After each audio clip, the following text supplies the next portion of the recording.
비트코인 선물 ETF가 뉴욕 증권거래소 상장 첫날 5% 가까이 오르며 성공적 데뷔전을 치렀습니다. 2차 전지 관련주의 주가가 고공행진하고 있습니다. 다만 단기 급등에 따른 리스크 관리 필요하다는 지적도 나옵니다. 국내 개인 투자자의 해외 주식 계좌 수가 331만 개를 넘어섰고 결제 금액은 2,889억 달러를 돌파해 사상 최대치를 기록했습니다. 국제 유가가 연중 최고치를 기록하며 소비자 부담이 커지자 정부가 다음 주 유류세 인하 방안을 발표하기로 했습니다. 센 경제 라이브 시작합니다.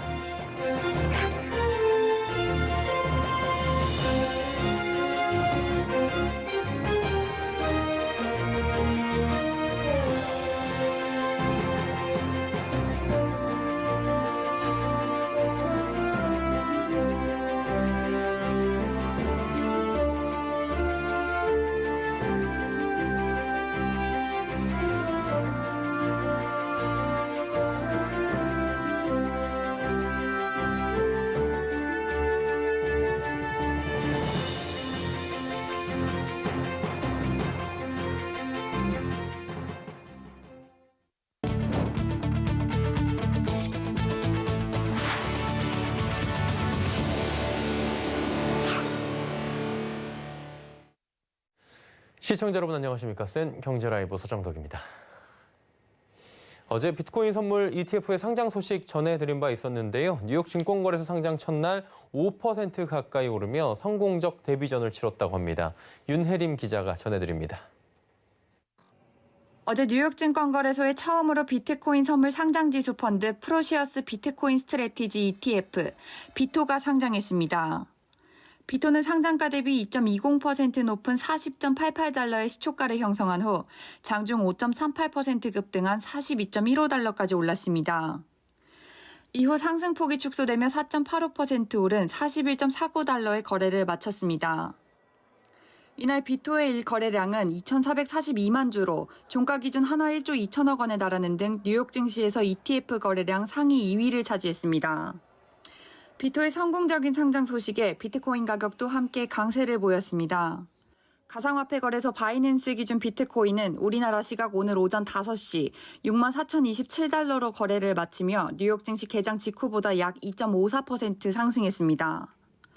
미국 증권거래위원회 SEC가 아직 비트코인 현물 추종 상품을 승인하진 않았지만 암호화폐 가치가 재부각되며 전망에 대한 낙관론도 확대됐습니다. 김인식 IBK 투자증권 연구원은 SEC가 비트코인 선물 ETF 상장을 허용한 것은 암호화폐를 하나의 자산군으로 인정하는 발걸음이 됐다며 연내 비트코인 선물 ETF 9종목이 상장될 예정으로 대규모 자금 유입이 기대된다고 밝혔습니다. 서울경제TV 윤혜림입니다. 2차 전지 관련주가 고공행진하고 있습니다. 가파른 전기차 시장 성장세에 힘입어 2차 전지 산업에 대한 장밋빛 전망이 이어지고 있는 건데요. 하지만 단기 급등에 따른 피로감 등의 리스크 관리는 필요한 시점이라는 지적이 나옵니다. 김혜영 기자입니다. 2차 전지 관련주의 주가가 연일 강세입니다. 소재주 10개 기업의 시총은 연초 36조 원에서 63조 원 가까이 불어났습니다. 1년이 채 안 된 사이 2배 가까이 뛴 겁니다. 연초 18만 원 선이던 에코프로비엠은 45만 원까지 올랐고 LNF도 연초 7만 원대에서 22만 원 선까지 치솟았습니다. 추가적인 주가 상승에 대한 기대감은 여전합니다.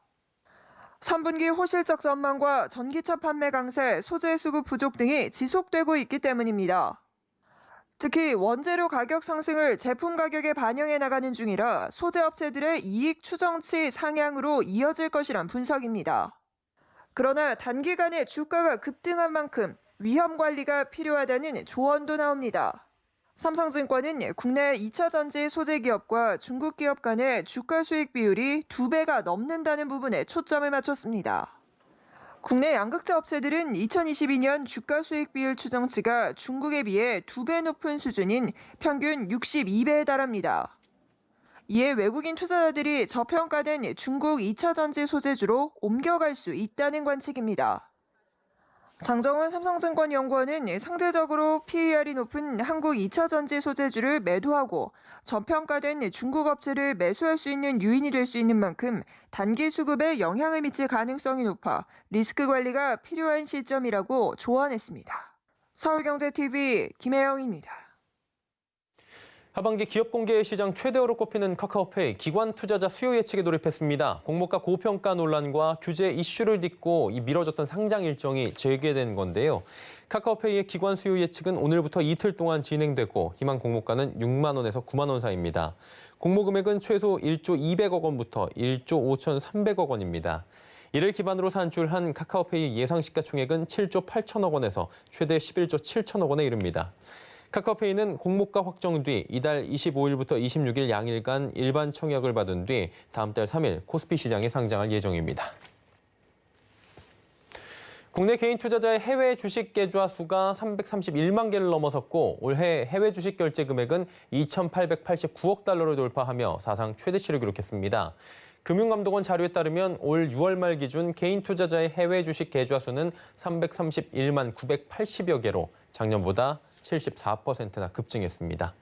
이에 올해 해외 주식 결제액도 9월 말 기준 2,889억 9,600만 달러로 작년 전체 결제액보다 이미 45%가량 늘어난 상황입니다.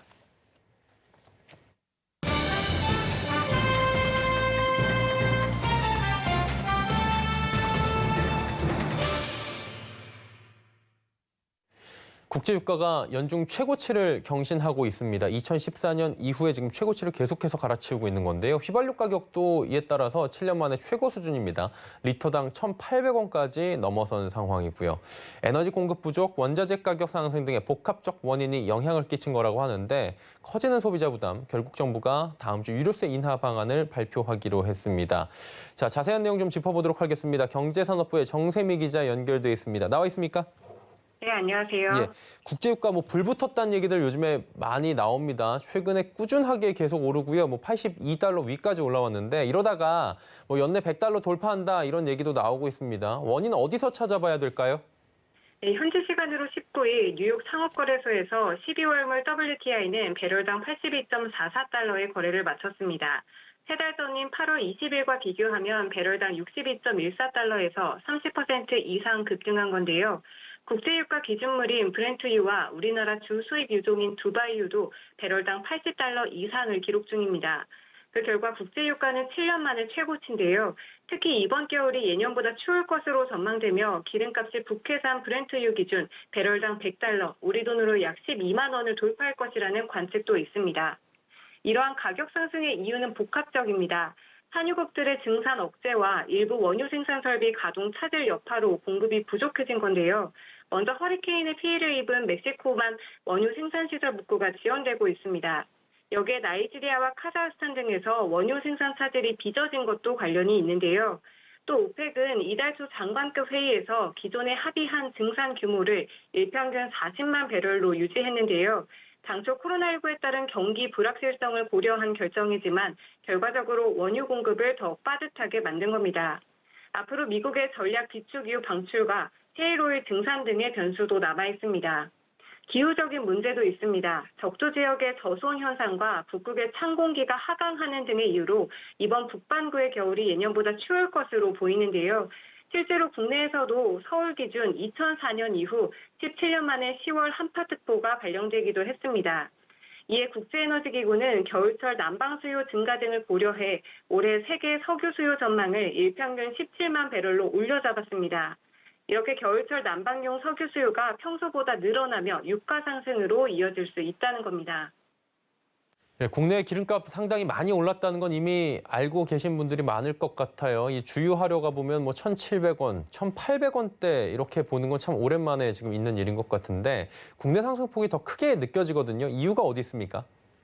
네, 한국석유공사 유가정보서비스 오피넷에 따르면 서울 평균 휘발유값은 1,800원을 넘겼습니다. 이미 리터당 2,500원을 넘는 주유소들도 나오고 있는데요.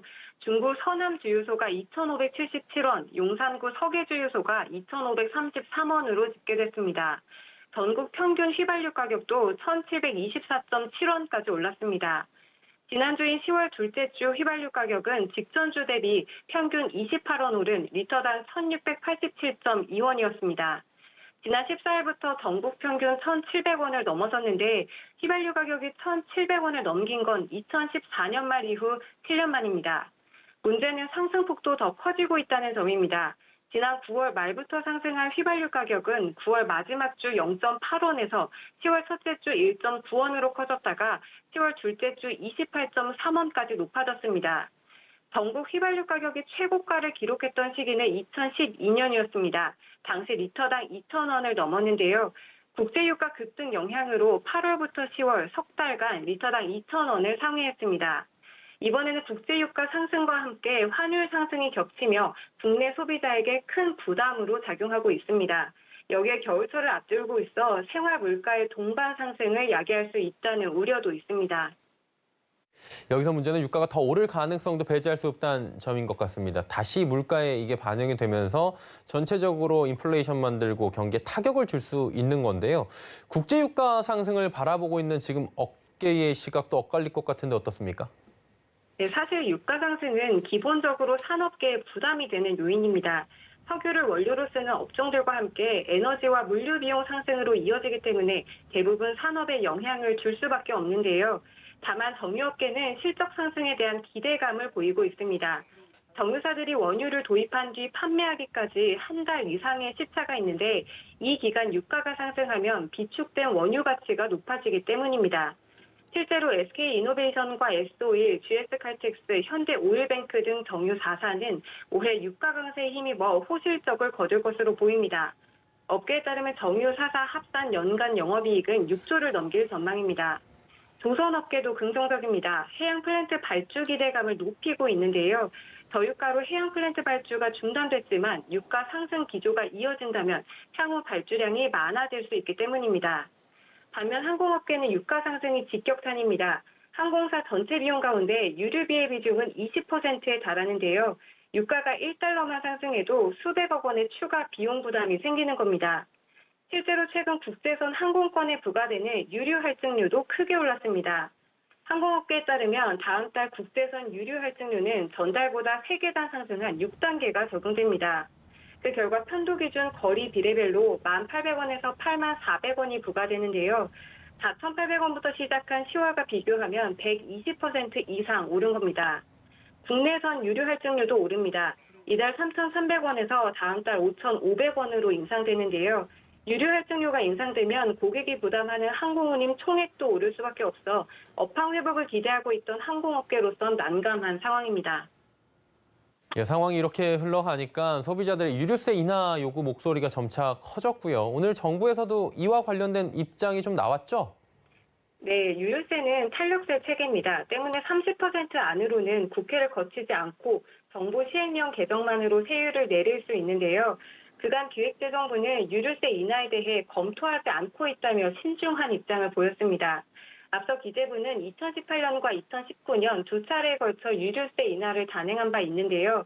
당시 국제유가가 배럴당 70달러를 넘어서며 총 10달간 15%와 7%씩 유류세 인하를 추진했습니다. 이로 인해 보통 휘발유 가격이 평균 97.14원 낮아진 것으로 조사됐습니다. 이번 인하는 3년 만에 추진되는데요. 홍남기 경제부총리 겸 기획재정부 장관은 오늘 오전 국회 기획재정위원회 국정감사에서 유류세 인하 방안에 대해 내부적으로 검토를 하고 있다며 다음 주 중 세부 방안을 발표하겠다고 말했습니다. 홍 부총리는 국제유가가 2018년 10월 이래 가장 높은 수준이라며 현재 높은 수준의 유가가 금방 떨어지지는 않을 것으로 보고 있다고 답했습니다. 이어 국제유가의 상승에 따라 국내 휘발유 가격도 오르고 물가 상승 압박도 있는 만큼 선제적 대비 차원에서 유류세 인하를 내부 검토하고 있다는 겁니다. 방식은 2018년 당시처럼 리터당 세금을 인하해주는 방식을 검토하고 있는 것으로 알려졌는데요. 이외에 유류세 인하 효과를 극대화하기 위해 정책 시행 시기를 고민하고 있다는 입장입니다.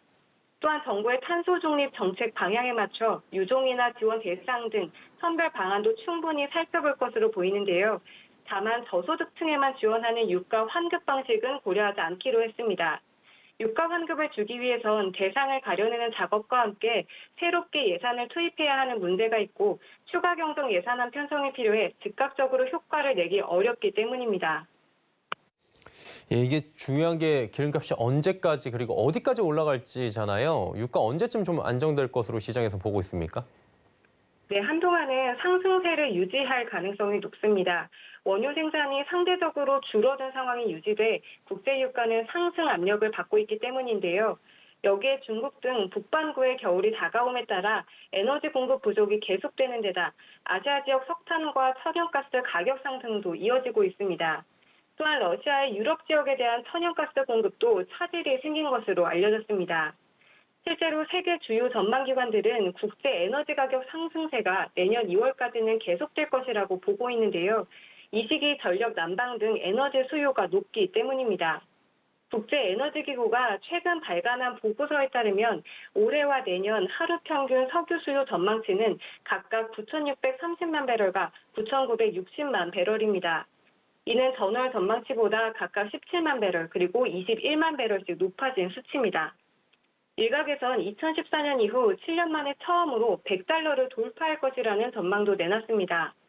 뱅크 오브 아메리카는 최근 북반구의 겨울 한파가 예상보다 강할 경우 브렌트유가 배럴당 $100까지 치솟을 것이라고 분석했고요. 골드만삭스 역시 석유 시장 전망 보고서에서 올해 말 브렌트유 가격 전망치를 종전 $80에서 $90로 높여 잡았습니다. 다만 국제유가가 $90 이하에서 안정될 것이라는 긍정적인 관측도 있습니다. 제니퍼 그레논 미국 에너지부 장관이 이달 초 전략 비축유 방출 가능성을 시사한 바 있는데요. 미국 행정부 차원에서 유가 대응에 나서고 있고 미국 셰일석유 생산 재개 가능성도 거론되며 국제유가 상승세가 곧 잡힐 것이라는 기대도 있습니다. 예, 연일 오르고 있는 국제유가 흐름 그리고 국내 유류세 인하 관련 내용들 살펴봤습니다. 경제산업부 정세미 기자였습니다. 수고하셨습니다. 네, 감사합니다.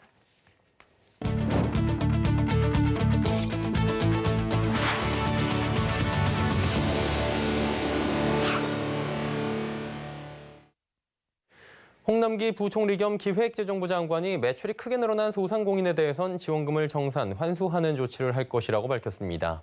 홍 부총리는 오늘 국회 기획재정위원회 국정감사에서 국민의힘 추경호 의원이 소상공인 지원금 집행 실태를 보면 어려운 사람이 못 받는 경우가 많고 오히려 매출이 많이 늘어난 사람이 받는 현상이 있다며 집행 점검이 소홀하다고 지적하자 이같이 답변했습니다.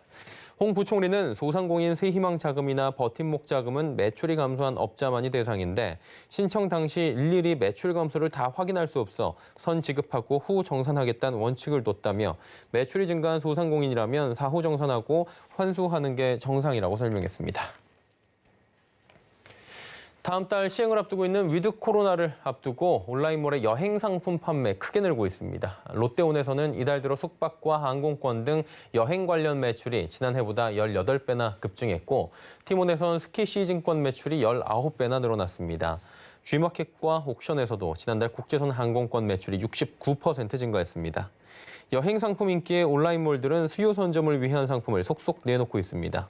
롯데온은 야놀자와 숙박, 레저 상품 판매에 나서고 G마켓과 옥션은 해외여행 상시 기획전을 실시합니다. 대한항공이 코로나19 사태로 중단한 하와이 노선 운항을 재개합니다. 대한항공은 다음 달 3일부터 인천 호놀룰루 노선을 주 3회 운항한다고 밝혔습니다. 코로나19로 인해 지난해 4월 3일부터 운항을 중단한 지 약 19개월 만입니다. 이번에 재개하는 하와이 노선은 매주 수요일과 금요일, 일요일 오후 8시 35분 인천공항을 출발해 하와이 호놀룰루 공항에 현지 시간 당일 오전 10시에 도착하는 일정입니다. 대한항공은 코로나19 사태 전엔 인천 하와이 노선을 일일 2회씩 매주 14회 운항해왔습니다.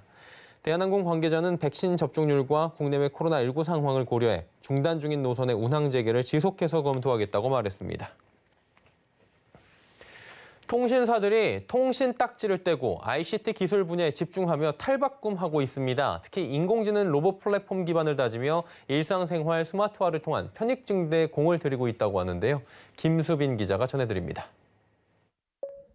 최근 월 사용자 1,000만 명을 달성한 SK텔레콤의 AI 플랫폼 누구가 향후 플랫폼 개발과 서비스 운영에 대한 인사이트를 제시했습니다. SKT는 오늘 누구 컨퍼런스를 통해 커뮤니케이션 에이전트로 진화 중인 티저나 누구와 아마존 알렉사와 협업 중인 듀얼 에이전트 프로젝트 등을 소개했습니다. 그 외에도 신형 볼보에 탑재된 자동차 전용 AI 플랫폼 누구 오토의 상세 기능과 기술을 소개해 스마트화되고 있는 일상을 공유했습니다. 앞서 SKT는 주방에도 인공지능을 접목하기 위해 국내 주방 TV 업체 코스텔과 업무 협약을 맺고 가정에서의 편리성 증진에 속도를 내고 있습니다. 모든 생활 속에 누구가 함께하는 누구 에브리웨어를 실현한다는 겁니다. 가정 안에서의 디지털 전환이 머지않은 가운데 일터에서도 스마트화가 조속히 이루어질 전망입니다. KT는 한국과학기술연구원과 오늘 업무 협약을 맺고 AI 로봇 플랫폼을 활용한 로봇 분야 및 클라우드 서비스 등에서 힘을 합치기로 했습니다. 세부적 협력 분야로는 5G 물품 배송 로봇 및 방역 로봇, 화학공장 및 발전소 등 유해 사업장용 로봇, 클라우드 서비스 등이 있습니다. 코로나 생활치료센터 등 격리 공간에서 사용할 수 있는 생필품 배송 로봇 시제품에 KT 5G망을 적용하기 위한 시험을 진행 중이며 산업 현장 안전 로봇의 솔루션을 연계해 산업 로봇 사업화도 할 방침입니다. 통신업계는 앞으로도 통신에 국한되지 않고 첨단 융합 ICT 서비스를 지속적으로 발굴해 일상의 디지털 전환을 가속화할 것으로 보입니다. 서울경제TV 김수빈입니다. 카카오뱅크는 지난 8일 중단했던 일반 전월세 보증금 대출의 신규 대출을 22일부터 재개한다고 밝혔습니다. 금융당국이 4분기 전세 대출은 가계대출 총량 규제에서 제외하겠다고 밝혔기 때문입니다. 단 부부 합산 보유주택이 1주택 이상인 경우와 신규 전월세 보증금 대출 신청이 불가능합니다. 신규 대출은 전월세 계약 잔금일 이전인 경우 대출 신청이 가능합니다. 기존의 전월세 보증금 대출을 보유 중인 경우에 증액 대출은 불가능하고 대출 미보유 고객의 경우에 계약갱신 시 증액 부분에 한해 대출이 가능합니다. 카카오뱅크는 원활한 서류 접수 및 확인을 위해 1일 신규 대출 신청 서류 접수량을 제한할 계획입니다. 코로나19 사태로 얼어붙었던 은행권 채용의 문이 열렸습니다. 채용 규모는 작년보다 늘어났거나 또 같은 수준인데 디지털 인재 위주로 흘러가고 있어 좁아진 바늘구멍은 여전하다고 합니다. 아직 공채 일정과 규모를 확정짓지 못한 곳도 있어 취업 기회가 줄어드는 것은 아닌지 취준생들의 마음은 조급해지고 있습니다. 윤다희 기자입니다. KB국민은행은 올 하반기 신입과 경력직을 270여 명 뽑습니다. 작년 하반기 200명을 모집한 것과 비교해 늘어난 수치지만 경력을 포함하고 있습니다. 일반직 신입 행원 채용 서류 접수를 진행한 신한은행은 250여 명을 채용할 계획으로 작년과 동일한 수준입니다. 두 은행 모두 채용 규모가 작년과 비슷하거나 늘어났지만 디지털과 정보통신기술에 초점이 맞춰져 있습니다. 디지털 IT 분야 인재의 중요성이 커지고 있는 만큼 국민과 신한은행은 디지털 능력을 평가하는 내용이 면접에 포함되어 있습니다. 우리은행은 지난주부터 두 자릿수의 신입행원 수시 채용을 진행하고 있습니다. 작년 하반기 200여 명의 신입행원을 공채 모집한 것에 비하면 취업문이 더 좁아진 셈입니다. 우리은행 역시 디지털을 논하게 하는 등 디지털 역량평가에 무게를 두고 있습니다. 하나은행과 NH농협은행은 아직 신입행원 채용 여부를 확정짓지 못했습니다.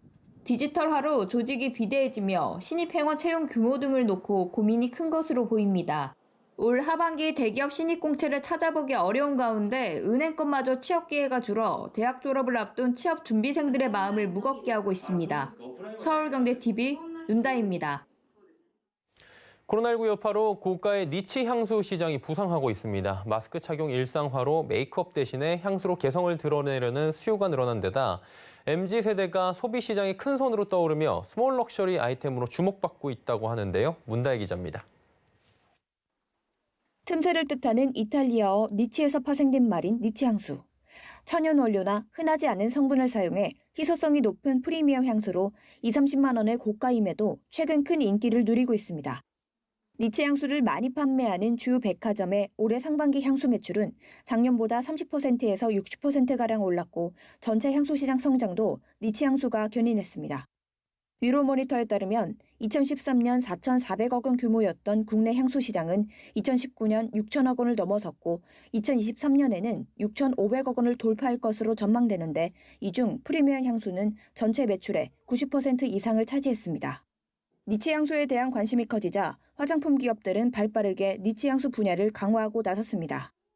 올해 초 향수 사업부를 출범하며 본격적으로 향수 분야에 힘주고 있는 아모레퍼시픽이 대표적입니다.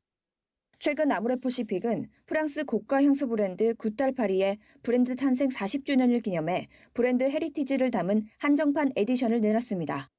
브랜드 초창기 향수병 디자인에 국내에서 흔히 볼 수 없는 향을 더해 희소성에 열광하는 소비자들을 겨냥했습니다. 코로나로 인해서 예상치 못하게 오프라인 시향 금지 조치가 길어지면서 저희는 이를 대응하기 위해서 온라인에서만의 독특한 시향 경험과 새로운 브랜드 경험을 제공하고 있습니다. 디지털은 고성장하고 있으며 매출도 초과 달성을 하고 있습니다. 신세계 인터내셔널도 마찬가지. 딥티크와 바이레도 등 9개 향수 브랜드를 가지고 있는 신세계는 작년 12월 프랑스 향수 브랜드 엑스니 힐로를 선보인 데 이어 올해 4월 영국 향수 브랜드 조 러브스의 국내 판권을 확보하며 공격적으로 시장에 뛰어들었습니다. 고가임에도 니치 향수가 빠르게 크고 있는 것은 코로나19 영향이 큽니다. 마스크 착용 탓에 색조 화장 대신 향수가 개성을 뽐내는 유용한 도구로 떠오른 데다 해외여행이 어려워지며 상대적으로 고가 제품에 아낌없이 투자하는 소비 문화가 인기의 촉매제가 됐습니다. 서울경제TV 문다입니다. LG전자가 게이밍 성능을 갖춘 올레드 TV를 앞세워 MZ세대를 겨냥한 이색 마케팅에 나섰습니다. LG전자는 내일부터 오는 12월 19일까지 서울 성수동에 430제곱미터 규모의 팝업 스토어 금성 오락실을 연다고 밝혔습니다. 올레드 TV와 추억의 오락실 감성을 동시에 경험할 수 있는 이색 체험 공간으로 올레드 게이밍 존, 라이프스타일 체험 존, 카페 공간 등으로 꾸며집니다. 게이밍 존에서는 과거 추억의 게임과 최신 콘솔 게임을 10여 대의 LG 올레드 TV로 즐길 수 있습니다. 특히 레이싱 게임 존에는 48인치형 올레드 TV 석 대를 이어 붙여 만든 대형 디스플레이를 설치해 극강의 몰입감을 제공할 계획입니다. 센 경제 라이브 저희가 준비한 소식은 여기까지입니다. 건강한 저녁 시간 보내시길 바랍니다. 고맙습니다.